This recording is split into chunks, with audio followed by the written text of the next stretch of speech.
Messieurs, bonsoir et bienvenue dans votre émission Les Grandes Lignes. Les Grandes Lignes est de retour. Nous avons aujourd'hui l'honneur et le plaisir de recevoir Monsieur Mamadou Ndiaye. Il est le directeur général du CESTI qui nous a fait le privilège de venir répondre à notre invitation dans cette émission Les Grandes Lignes que vous avez l'habitude de suivre sur les antennes du groupe Média du Sud, à savoir le groupe GMS TV, mais également sur groupe Média du Sud l'officiel sur Facebook, mais également sur la fréquence modulée, la 89.3. Monsieur Mamadou Ndiaye, directeur général du CESTI, merci d'avoir accepté notre invitation. Merci de m'avoir invité aussi à venir parler avec vous dans le cadre de cette émission. Voilà, merci. Vous l'avez dit, je rappelle que vous êtes le directeur général du CESTI, une école de référence. Nous allons en parler largement au cours de cette émission. D'ailleurs, vous êtes à Ziguinchor pour un atelier de formation dédié aux professionnels des médias de Ziguinchor, Kolda et Sédhiou pour parler justement le rôle des médias dans la sécurité transfrontalière et la stabilité de la Sénégambie méridionale. Monsieur Ndiaye, aujourd'hui, quelle est la pertinence de tenir une telle session dédiée aux professionnels des médias de la Casamance naturelle, je vais dire?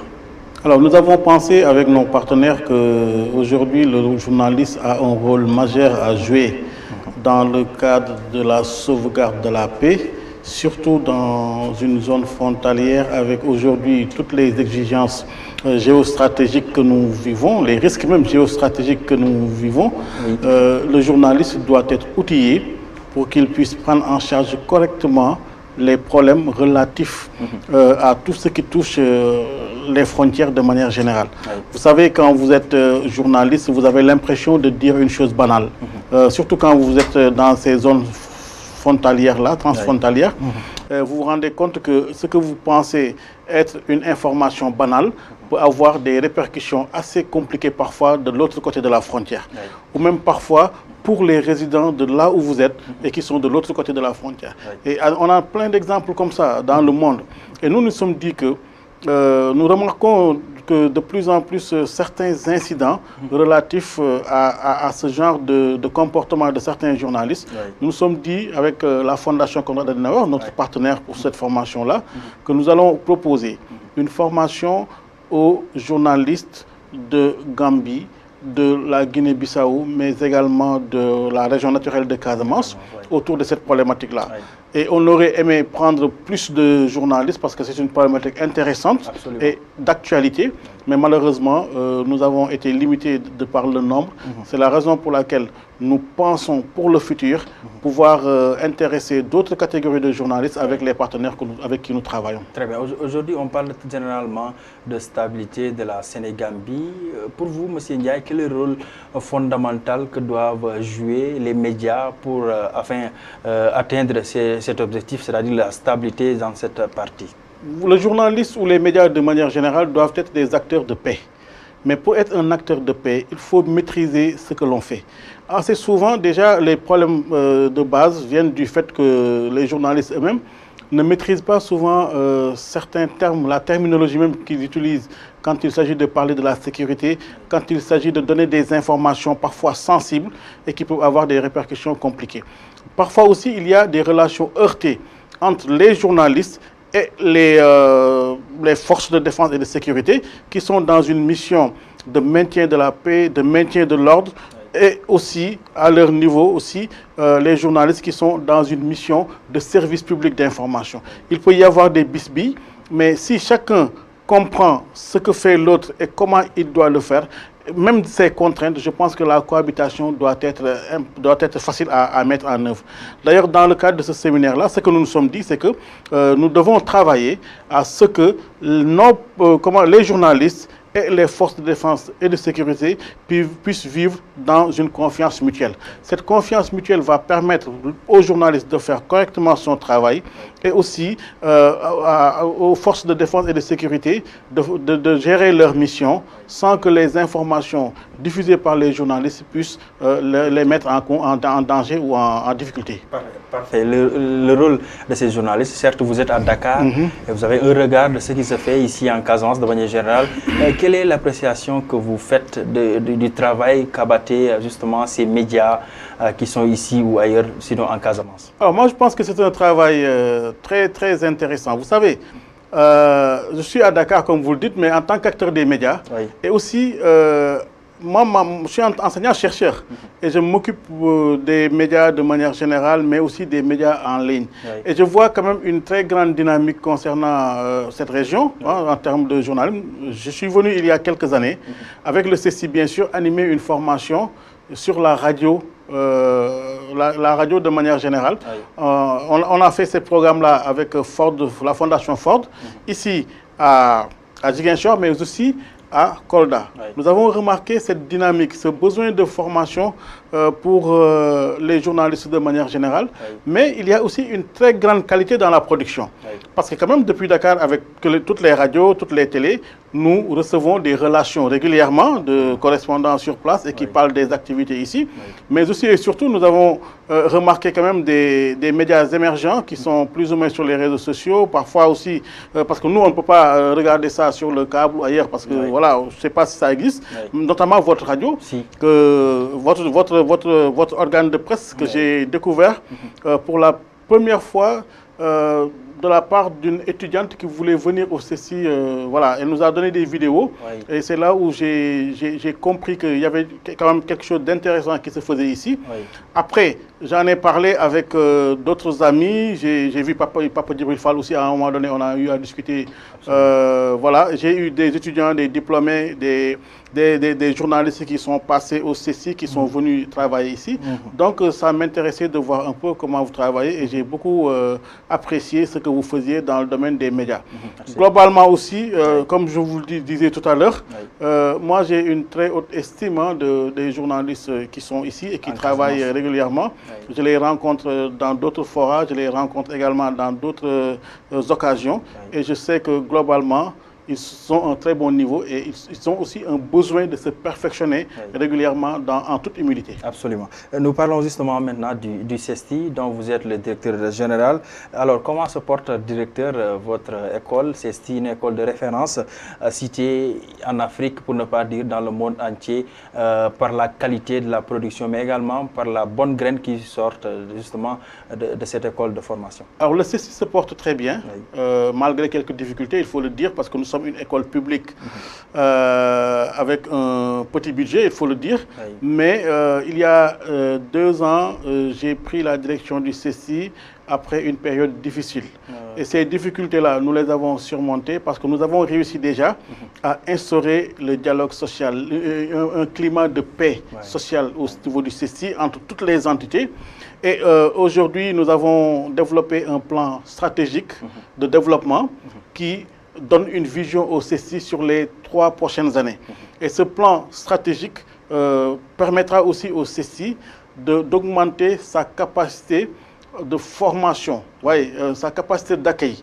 Parce que tout le monde sait que le CESTI est une bonne école, mais la seule difficulté, c'est que nous sommes dans des bâtiments assez exigus et nous ne pouvons pas prendre toute la demande en termes de formation. C'est la raison pour laquelle nous avons un projet d'un nouveau bâtiment au niveau du CESTI. Quand vous êtes dans le bâtiment principal, vous faites face à un terrain qui peut accueillir un bâtiment en 3 niveaux avec des salles de classe, 2 studios télé, 2 studios radio pour pouvoir également permettre aux journalistes de se perfectionner davantage dans le cadre de la formation.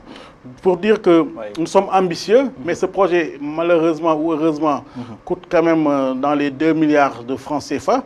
Et nous sommes en train de mettre en œuvre toutes les forces vives du CESTI et aussi notre ministère de tutelle, le ministère de l'Enseignement supérieur et notre tutelle aussi plus ou moins professionnelle, le ministère de la Communication, pour que toutes les instances étatiques nous aident, les diplômés également, à réaliser ce projet dans les prochaines années. A formé beaucoup de personnalités politiques aujourd'hui. Tout à fait. C'est une possibilité. Tout à fait. Nous avons le plaisir de dire que nous avons formé des premiers ministres, nous avons formé des ministres, nous avons formé des députés, pourquoi pas, et nous avons formé aussi de très grandes personnalités qui travaillent dans le secteur de la communication, mais aussi dans le secteur de l'information. Aujourd'hui, on parle justement de digitalisation de l'Internet. Est-ce qu'aujourd'hui, au niveau de votre école, CESTI est en train de véritablement d'œuvrer en ce sens pour véritablement permettre à ses étudiants, afin qu'ils sortent avec beaucoup de bagages concernant cette digitalisation, avec ce nouveau type, ces nouvelles types de connexions qui sont là aujourd'hui, qui permettent le monde de se parler. Est-ce que CESTI est en train justement d'insérer cette nouvelle donne dans ses offres de formation? Pour être honnête, je viens de regarder un article qui date de 2010, un article que j'avais écrit depuis 2010, septembre 2010, et qui parlait déjà de l'intégration de tous ces éléments-là au niveau du CESTI, qui commençait déjà par un blog. Le CESTI avait un blog institutionnel qu'on appelait le Dakar Blog, et après, on a intégré des cours de multimédia, on a intégré également un cours de web journalisme, mais au-delà de tout ça, il y a des enseignements en droit des TIC, et tous ces éléments sur le numérique concouraient à former un journaliste nouveau, de type nouveau. Parce que ce journaliste-là doit pouvoir maîtriser tous les genres journalistiques et la pratique journalistique en tant que tel, mais il doit avoir des compétences sur le numérique. C'est la raison pour laquelle, au CESTI, le journaliste, il peut être spécialiste en radio, en télé ou en presse écrite, mais il a toujours une plus-value en numérique parce qu'il suit régulièrement sur un cours annuel, sur 3 ans, le cours de multimédia et de web journalisme. Personnellement, nous, en tant qu'enseignants, parce que je rentre d'un voyage de 10 jours, nous ne retournons pas les pouces. Chaque année, il nous est permis, dans le cadre d'un partenariat avec l'Institut pratique de journalisme, d'aller nous confronter à ce qui se fait de meilleur sur le moment. Et là, chaque fois que je fais ce voyage-là en France, ça me permet de me mettre à jour moi, mais également à eux aussi, mes collègues qui viennent ici pendant aussi un certain temps, de voir que le CESTI est également à niveau par rapport à ces genres de formations-là. Très bien. Voilà. C'est une manière de dire qu'aujourd'hui, vous ne laissez pas les choses dans le domaine classique, vous faites de telle sorte que les choses soient d'actualité. Et aujourd'hui, avez-vous un regard sur justement les étudiants sortant du CESTI de manière générale? Alors, de manière générale, les étudiants sortant du CESTI sont bien formés. Mais il faut dire que nous vivons une période assez compliquée sur le plan économique. Les entreprises en général, en vous recrutant en tant que nouveau diplômé, ne vous donnent pas souvent le traitement qui est dû à votre rang. Que ce soit les sortants du CESTI ou les sortants d'autres écoles, ou même d'autres grandes écoles, de manière générale, les premières années après l'obtention du diplôme, c'est difficile. Mais je peux dire ici que nos étudiants n'ont pas un problème d'insertion. Ils peuvent être insérés professionnellement, mais aujourd'hui, ce qui est nouveau par rapport à eux, c'est qu'ils n'acceptent plus, après avoir obtenu le diplôme du CESTI, de venir travailler gratuitement dans un organe de presse. Et ça, j'ai remarqué qu'il y a une prise de conscience des étudiants qui, après avoir obtenu leur diplôme, préfèrent continuer des études que d'aller travailler gratuitement pour un organe qui ne connaît pas leur valeur ou qui ne veut pas mettre ce qu'il faut pour obtenir leur service. Parfait. Je rappelle que vous suivez les grandes lignes. Nous avons comme invité aujourd'hui M. Mamadou Ndiaye. Il est le directeur général du CESTI. Directeur, nous allons parler de cette actualité qui a marqué notre corporation journalistique. Il s'agit bien sûr de l'affaire Pape Alé Niang, qui a aujourd'hui bénéficié d'une liberté provisoire et placé sous contrôle judiciaire. Comment avez-vous vécu cet épisode de notre confrère Pape Alé Niang incarcéré jusqu'à ce qu'il bénéficie justement d'une liberté provisoire? Cette étape, comment vous l'avez vécu justement, cette affaire de Pape? Moi, je l'ai vécu avec beaucoup de peine. Je l'ai vécu avec beaucoup de peine pour Pape Alé Niang que je connais. On a passé quand même quelques années déjà au collège à Rufisque, ensuite au département de sociologie quand il y était. Moi, j'étais au département de philosophie. On a eu toujours des relations cordiales et très respectueuses.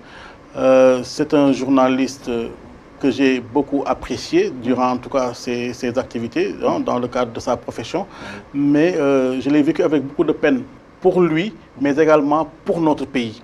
Je pense que le Sénégal est un exemple du point de vue de la démocratie. Oui. Et dans toutes les instances, parce que moi, il m'arrive quand même de participer à certaines instances internationales. Le Sénégal est souvent cité en exemple. Le Sénégal, les axes du Sénégal sont magnifiés. Et j'ai été très gêné dans certaines grandes rencontres que le Sénégal soit cité parmi les pays qui enfreignent la liberté des journalistes. Et comme vous venez de le dire, c'est heureux aujourd'hui d'avoir, en tout cas c'est heureux de recevoir la nouvelle selon laquelle il a obtenu une liberté provisoire, ce qui va lui permettre de se remettre et aussi de pouvoir correctement se défendre, parce que je pense qu'aujourd'hui le Sénégal doit dépasser la période où on pourrait emprisonner des journalistes pour des opinions. Voilà. Et surtout un journaliste d'investigation comme Pape Alé Niang qui essaie d'aller au fond des questions. Est-ce à dire que ce qui est arrivé à Pape Alé Niang peut arriver à tout moment à un journaliste d'investigation, ou bien une manière de dire que le journaliste d'investigation est un danger à la limite au Sénégal? Vous savez, quand vous êtes journaliste et que vous souhaitez faire des investigations, il faut savoir que moi, il me semble que quand vous êtes journaliste et que vous souhaitez faire de l'investigation, il faut vous dire que vous pouvez risquer d'avoir des dossiers judiciaires. Tous les grands journalistes qui se sont mis dans ce chemin-là ont eu à obtenir ça. D'une certaine façon, que ce soit, vous voyez les grands journalistes qui sont aujourd'hui à Mediapart ou dans d'autres grands groupes, ont régulièrement des procès. C'est le cas de Pape Alé Niang que nous connaissons, mais il y a beaucoup de journalistes sénégalais qui ont des dossiers au niveau de la justice parce que tout simplement, ils ont sorti des informations et ils ont été attraits à la barre pour diffamation ou pour d'autres raisons. Donc, je pense que c'est une situation qui est inhérente aussi à la pratique du métier. C'est les risques du métier. Voilà, ce sont les risques du métier ou les aléas qui vont avec le métier. Pour moi, Pape Alé Niang, il le vit avec sérénité parce que quand même, il n'est pas né de la dernière pluie et il a eu à côtoyer de grands journalistes qui ont eu également à faire des enquêtes et qui ont forcément, à un moment donné, été inquiétés d'une manière ou d'une autre. Merci. On reparle des réseaux sociaux. D'aucuns pensent qu'aujourd'hui, les réseaux sociaux sont devenus une menace réelle pour les médias classiques. Est-ce que vous voyez cela aujourd'hui, surtout au Sénégal? C'est une question qui est posée depuis plusieurs années. Mais moi, je pense que les réseaux sociaux ont leur public, mais les médias classiques aussi ont leur public. Et si vous voyez bien, je me souviens, il y a quelques années, j'ai eu à animer une conférence dans laquelle il était question de dire, c'était même une conférence organisée par l'APPEL, l'association des promoteurs de la presse en ligne, des éditeurs de la presse en ligne. La question c'était, est-ce qu'avec l'Internet, la presse papier va mourir? Non, la presse papier est toujours. Et d'ailleurs, en tant qu'enseignant-chercheur, je pense qu'aujourd'hui, nous devons nous renseigner, nous devons faire des recherches pour savoir qui lit les journaux. Qui lit les journaux? Nous avons tous une plateforme web. Nous sommes dans des groupes WhatsApp ou autres. Et assez souvent, nous recevons des journaux en version papier, en version PDF, pardon. Et pourtant, les journaux continuent à se vendre. Donc, il y a un public pour ça. Et globalement aussi, si vous voyez les autres réseaux sociaux, ce sont les médias traditionnels qui les alimentent. Quand vous prenez TikTok, vous prenez sur 10 vidéos, vous pouvez avoir 5 ou 6 vidéos qui viennent de la télé, c'est-à-dire de la presse traditionnelle. La radio, c'est pareil.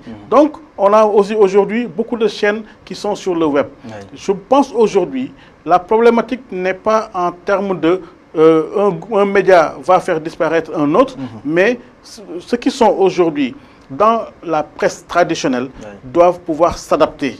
Il faut s'adapter ou disparaître pour des raisons économiques tout court. Parce qu'aujourd'hui, la plus-value, l'audience est sur le net, l'audience est sur les plateformes digitales.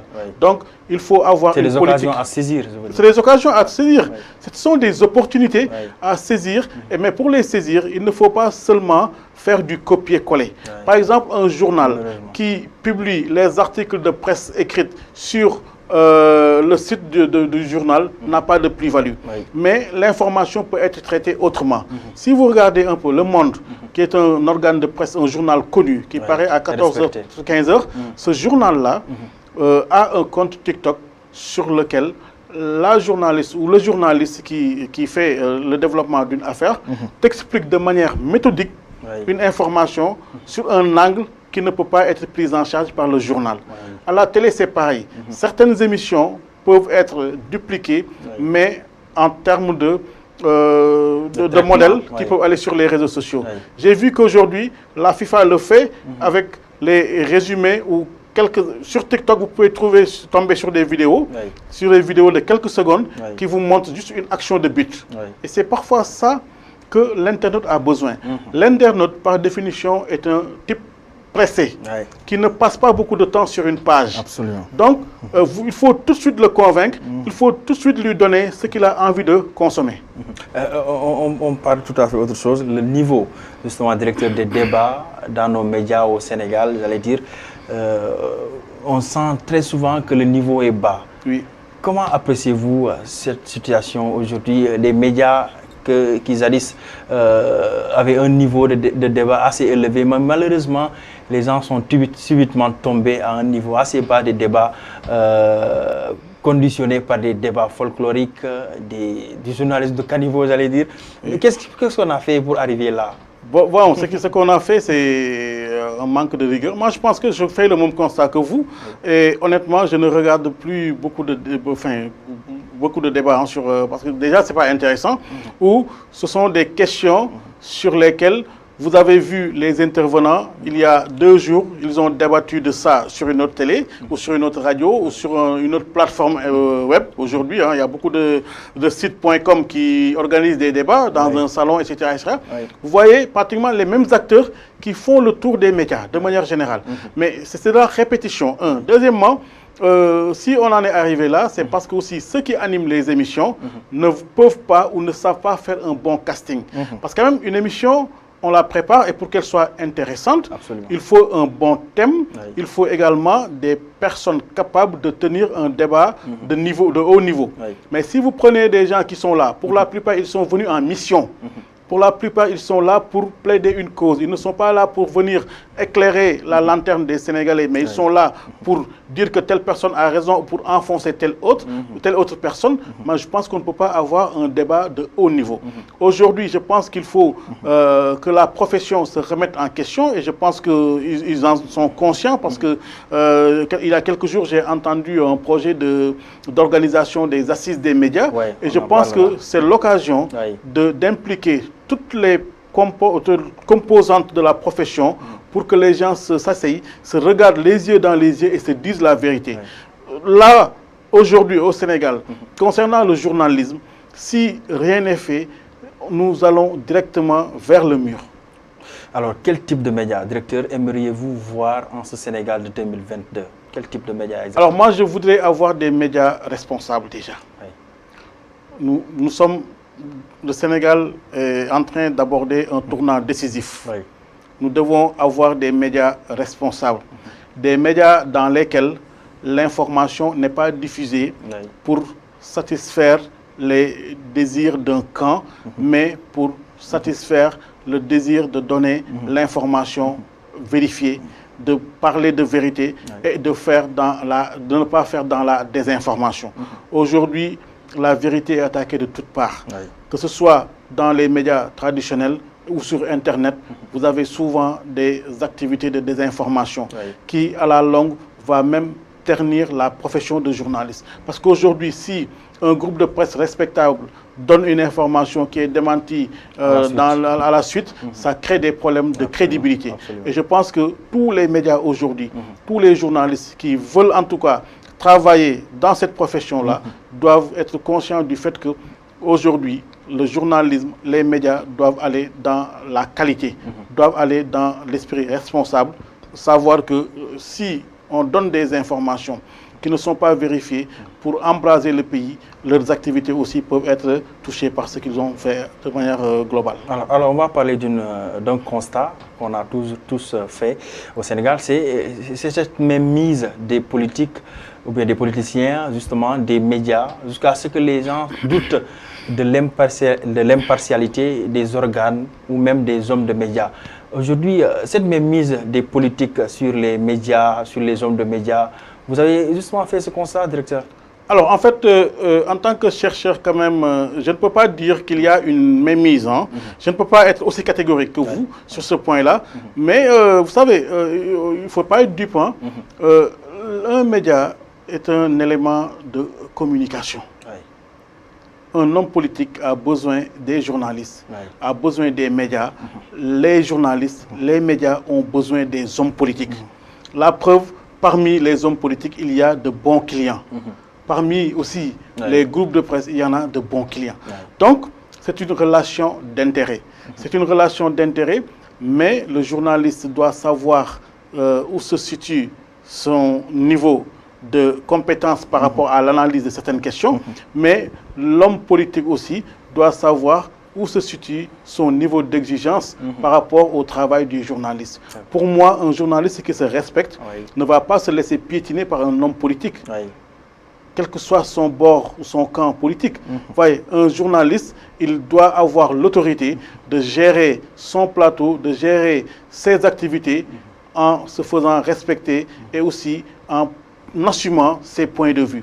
Le journaliste peut avoir son opinion, mais la vérité, elle est plurielle. La vérité, il faut pouvoir la dire. Mais on ne peut pas dire que je suis dans un organe de presse. C'est seul un bord politique qui va avoir droit de citer et les autres ne vont pas être entendus. Ça, je pense que ce n'est pas du journalisme. Le journalisme, c'est d'abord l'équilibre et la responsabilité. Autre chose, aujourd'hui, il y a un processus qui est enclenché, justement, d'assainir le secteur. On voit à travers les initiatives d'instauration de la carte nationale de presse, mais également de ces assises qu'on annonce. Est-ce que vous croyez que cela peut véritablement résoudre cette équation qui est là, cette ambition justement d'assainir le secteur afin d'avoir le journalisme ou les médias de qualité désirés? Oui, moi je pense qu'il faut assainir le milieu. Je l'ai dit tout à l'heure, on ne peut pas continuer comme ça.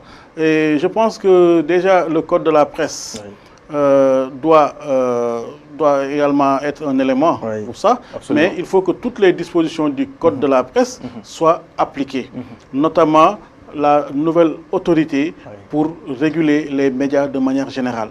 Le CNRA, tel qu'il est actuellement, ne peut pas prendre en charge cette politique-là, ne peut pas prendre en charge cette mission. Autrement aussi, autre chose aussi, il faut dire que concernant la carte de presse, il faut quand même que ceux qui pratiquent le métier soient identifiés. Mais moi, ce qui me gêne un peu, et ça, je pense que ceux qui tiennent la commission doivent y réfléchir, et je pense que moi j'ai eu l'occasion de discuter avec certains parmi les membres de la commission. Dans l'esprit de la mise en œuvre du code de la presse, on a toujours pensé à ceux qui sont dans le pipeline. Ces journalistes-là qui étaient en activité, on ne peut pas du jour au lendemain les jeter. Ce n'est pas possible.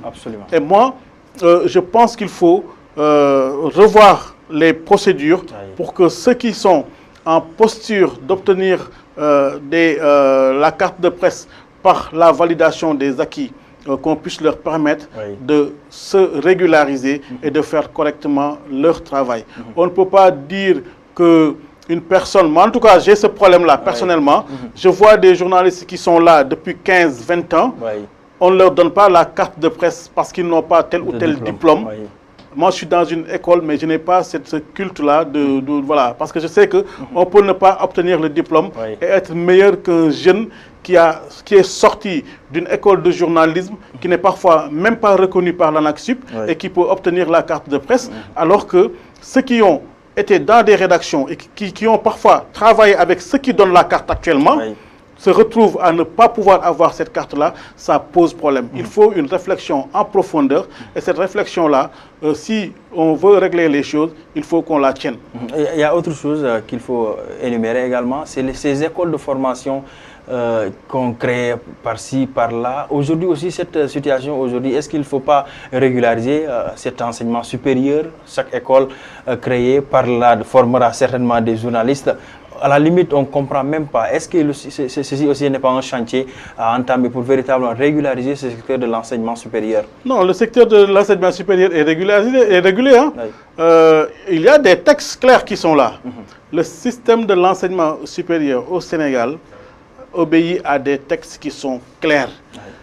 Maintenant, l'État ne peut pas être derrière chaque bâtiment pour voir s'il y a une école qui est ouverte ou pas. Ce sont les parents, ce sont les étudiants qui veulent suivre des études, qui doivent se renseigner d'abord sur le caractère, la situation du diplôme qu'ils veulent suivre. L'État ne reconnaît pas des écoles. L'ANAQ-Sup reconnaît des formations, des parcours.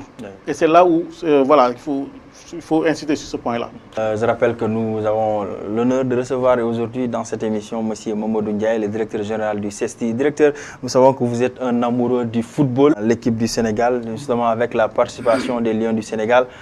Malheureusement, ils n'ont pas été à la hauteur des attentes. Quelle lecture de manière générale faites-vous de cette équipe, la participation des poulains d'Aliou Cissé? Alors moi j'ai été, bon, comme tous les Sénégalais, bien sûr déçu parce que je commençais à avoir espoir.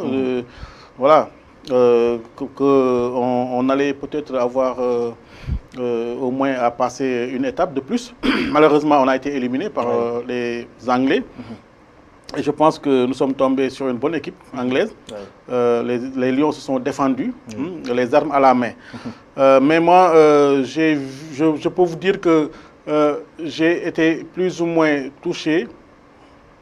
Beaucoup de Sénégalais avec certainement, avec le forfait de Sadio Mané. Absolument. Je pense que ce forfait-là a eu un impact sur les têtes, quoi. Ouais, sur nos espoirs aussi. Et je pense que ça a été un élément quand même assez compliqué à gérer. Je ne suis pas à l'intérieur de la tanière, je ne sais pas comment ça a été géré, mais ça n'a pas été facile, peut-être, pour tout le monde de passer ce cap-là. Mais il faut continuer le travail parce que le Sénégal regorge de joueurs de talent. Et je pense qu'avec le travail, en faisant confiance aux talents qui vont émerger, le Sénégal va retrouver son rang. Et jusque-là, l'équipe est dirigée par Aliou Cissé. Des rumeurs par-ci, par-là, ce ne sont pas des informations, c'est d'abord des rumeurs. D'une ambition d'Aliou Cissé de céder, sinon de quitter. Vous, directeur, qu'est-ce que allez-vous conseiller justement à Aliou Cissé de faire à ce stade où on dirait tous qu'il a une bonne qualité, il a une bonne équipe à préserver, à véritablement œuvrer? Bon, moi je me méfie des informations que je vois sur les supports traditionnels ou même sur les réseaux sociaux de manière générale. On parlait tout à l'heure de désinformation. Mais bon, Aliou Cissé, je pense qu'il a, d'après les informations que j'ai vues il y a quelques jours, il a été prolongé. Je ne sais pas si c'est vrai ou pas. Juste avant d'aller à la Coupe du Monde.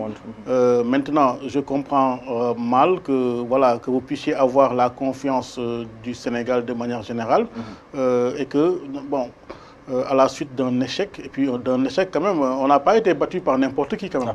Quand même. Avec notre équipe, on a fait un parcours quand même honorable. Il y a beaucoup d'autres grandes équipes qui n'ont pas connu le privilège, notamment l'Allemagne n'a pas connu le privilège de jouer les huitièmes de finale. Nous l'avons fait. Je pense qu'il faut continuer le travail. Maintenant, le Sénégal, depuis longtemps, s'est installé dans la dynamique de la continuité. Et actuellement, Aliou Cissé, je crois, connaît beaucoup cette équipe-là, connaît son groupe. Et je me demande, sauf à avoir une meilleure offre ailleurs, pourquoi il quitterait le Sénégal pour... voilà. Donc moi, je suis dubitatif par rapport à cette situation-là.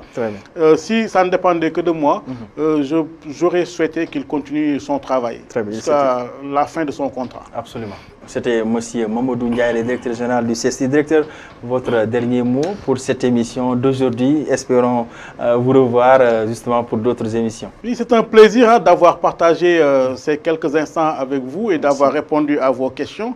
Et j'ai vu que vous avez posé les questions de l'heure concernant la profession. Et je pense que nous devons garder la sérénité, toutes parties confondues, et essayer de travailler et d'aller dans le même sens. Nous sommes en 2022.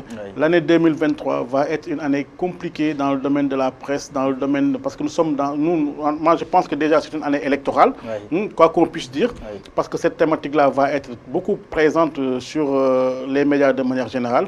J'appelle les journalistes à la responsabilité et aussi à la sérénité. Merci.